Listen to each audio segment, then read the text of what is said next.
लालू के लाल तेजस्वी का अब क्या होगा? तेज प्रताप ने मोदी शाह से कर दी बड़ी मांग। क्या तेजस्वी को पार्टी सौंपना लालू का सबसे गलत फैसला साबित होगा? मेरे माता पिता के उत्पीड़न की कोशिश की जा रही है, यह बयान है तेज प्रताप यादव का। और यह बयान आया है उस मीटिंग के बाद जिस मीटिंग में लालू, राबड़ी, मीसा भारती तेजस्वी यादव के साथ बैठे हुए नजर आए। दरअसल एक मीटिंग होती है विधायक दल की, आरजेडी मीटिंग बुलाते हैं, उसमें सभी 25 विधायक मौजूद होते हैं। और इसी बैठक में, इसी मीटिंग में लालू प्रसाद यादव आरजेडी की कमान सौंप देते हैं तेजस्वी यादव को। लालू प्रसाद यादव का यह कहना है कि जिस तरीके से तेजस्वी यादव ने मेहनत की है, जिस लगन के साथ काम किया है, सीटें भले ही 25 आई हैं, उस हिसाब से तेजस्वी यादव ही इस पार्टी को आगे लेकर जा सकते हैं और अब कमान उन्हीं के हाथ में रहेंगी। इससे ठीक 2 दिन पहले रोहिणी आचार्य, जो तेजस्वी यादव की बड़ी बहन है, उन्होंने तमाम तरीके के आरोप लगाए थे मीडिया से बात करते हुए। और अपने सोशल मीडिया एक्स पर, ट्विटर पर भी उन्होंने कई आरोप लगाए थे। उन्होंने कहा था कि उनके ऊपर तेजस्वी यादव के द्वारा चप्पल फेंकी गई,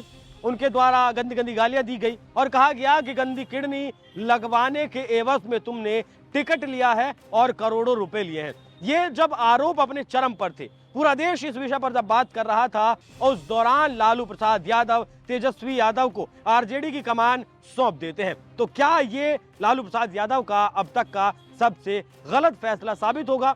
दूसरा, चर्चा करेंगे कि तेज प्रताप यादव ने ये कहा है और मांग की है मोदी, शाह और नीतीश कुमार से। जिस तरीके से रोहिणी ने हाल ही में अपने भाई तेजस्वी यादव के सहयोगी संजय यादव पर अपमान करने के आरोप लगाए, उसी तरीके से चुनाव हारने वाले तेज प्रताप ने भी केंद्र और बिहार सरकार से जांच की गुजारिश कर दी कि क्या उनके माता पिता को किसी तरह की मानसिक परेशानी दी जा रही है। तेज प्रताप यादव ने इस संकट के लिए जयचंद को दोषी ठहराया, जिसे वो गद्दारों के रूपक के तौर पर इस्तेमाल कर रहे हैं।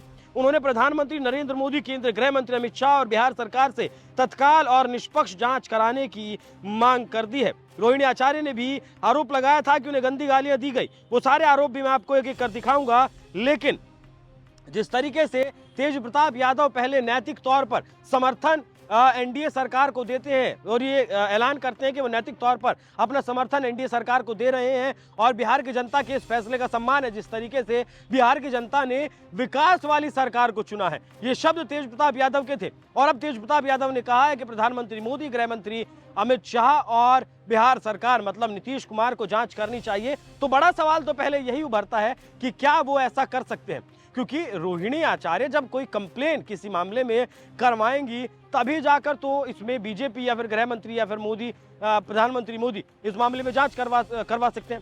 हालांकि बीजेपी के एक प्रवक्ता की तरफ से ये सलाह भी रोहिणी आचार्य को दी गई थी कि आपका जो अपमान हुआ है जिस तरीके से, उसके लिए आपको, जिन लोगों ने आपका अपमान किया है उसके लिए आपको एफआईआर दर्ज करवानी चाहिए। ऐसे में क्या नैतिक रूप से प्रधानमंत्री मोदी, गृह मंत्री अमित शाह और नीतीश कुमार इस मामले का संज्ञान लेते, मतलब एक पारिवारिक दृष्टि से, एक पारिवारिक नजरिए से, क्योंकि नीतीश कुमार को लालू प्रसाद यादव के घर में जाते हुए देखा गया है।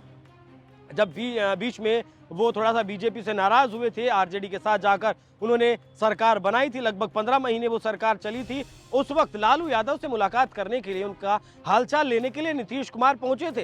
क्या इस बार फिर से जो विवाद ये चल रहा है यहाँ पर उनसे मुलाकात करने के लिए जाते हैं? हालांकि मानसिक तौर पर कोई उत्पीड़न लालू प्रसाद यादव या राबड़ी देवी के ऊपर है वैसा लगता नहीं है, क्योंकि जो विधायक दल की बैठक हुई उस बैठक से राबड़ी देवी और आपका लालू प्रसाद यादव जल्दी निकल गए। जल्दी निकलने के बाद वो किसी जगह पर बताया गया कि घूमने के लिए पटना में किसी जगह पर गए, वहां जाकर उन्होंने थोड़ा वक्त बिताया, उसके बाद वो घर गए। तो मतलब ऐसा लगता नहीं है कि लालू प्रसाद यादव ने कोई दबाव में यह फैसला लिया है।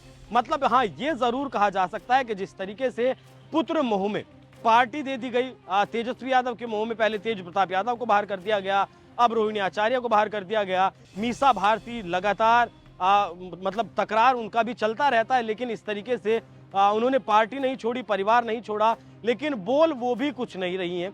वो भी इस मामले में पूरी तरीके से चुप्पी साधे हुए हैं। हालांकि वो भी मीटिंग में बैठी हुई थी। एक ये भी समझ लीजिए कि अगर ये हार नहीं होती, जीत होती, तो ये सिनेरियो कुछ और हो सकता था।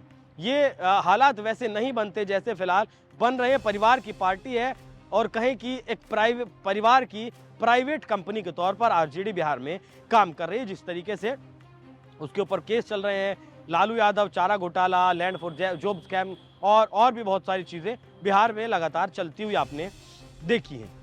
अब आपको बताता हूं कि रोहिणी आचार्य ने अभी एक दिन पहले ट्वीट कर किस तरीके से जयचंदो और तेजस्वी यादव पर निशाना साधा। रोहिणी आचार्य ने ट्वीट करते हुए लिखा, जो लोग लालू जी के नाम पर कुछ करना चाहते हैं तो ऐसे लोगों को झूठी हमदर्दी जताना छोड़कर हॉस्पिटल में अपनी अंतिम सांसें गिन रहे उन लाखों करोड़ों गरीब लोगों जिन्हें किडनी की जरूरत है को अपनी किडनी देने के लिए आगे आना चाहिए और लालू जी के नाम पर अपनी किडनी दान करनी चाहिए। पिता को किडनी देने वाली शादीशुदा बेटी को गलत बताने वाले हिम्मत जुटाकर उस बेटी से खुले मंच पर खुली बहस करें।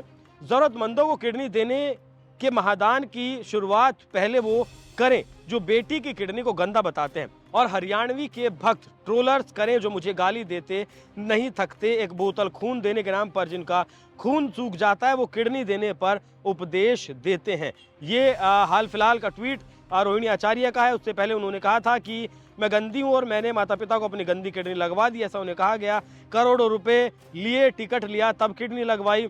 सभी बहन बेटी जो शादीशुदा हैं मैं उनको बोलूंगी कि आप अपने मायके में रहें, कोई भाई बेटा हो तो उसे ही सब करने दे माता पिता के लिए, आप माता पिता के लिए कुछ ना करें जब तक मतलब बहुत ज्यादा जरूरत ना पड़े। इस तरीके के आरोप उन्होंने लगाए थे।